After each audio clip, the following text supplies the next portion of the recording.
दो चर रैखिक समीकरण में दूसरी विधि बीजगणितीय विधि का पहला विधि है प्रतिस्थापन विधि से समीकरण या निकाय का हल करना।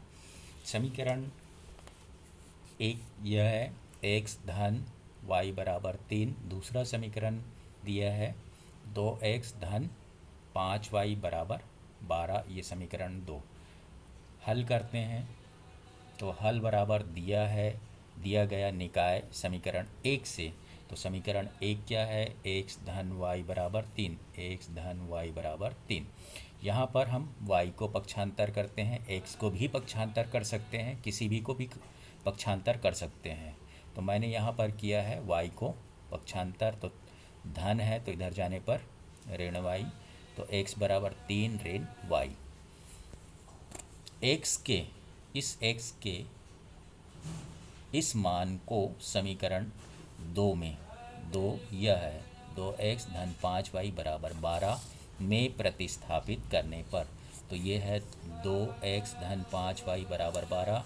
तो 2x का मान कितना है, x का मान कितना है 3 ऋण y, तो 3 ऋण y धन 5y बराबर 12।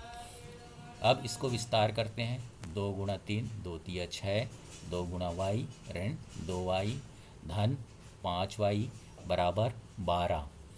तो 6, अब 5 में से ऋण 2 को घटाएंगे तो 3y बचा बराबर 12। पक्षांतर करने पर संख्या को एक तरफ ले जाते हैं तो 6 उस तरफ जाएगा तो ऋण 6, तो 12 ऋण 6 बराबर 6। इधर आया है 3y। अब y बराबर, चूँकि यहाँ पर गुणा में है तो इधर जाने पर भाग होगा, यानी y बराबर 6/3 बराबर 2। इस प्रकार से y बराबर 2 माना 2।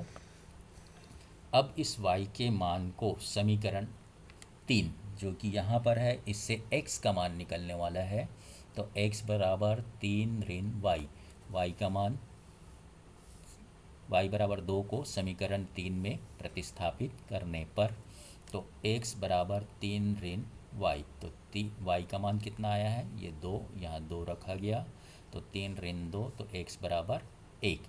इस प्रकार से यह प्रतिस्थापन विधि में x बराबर 1 और y बराबर 2 दिए गए समीकरण का अभीष्ट हल है। यह प्रश्नावली 2 अध्याय से बना सकते हैं। बहुत सारे एक्सरसाइज दिए गए हैं, आप उसमें से बनाएंगे।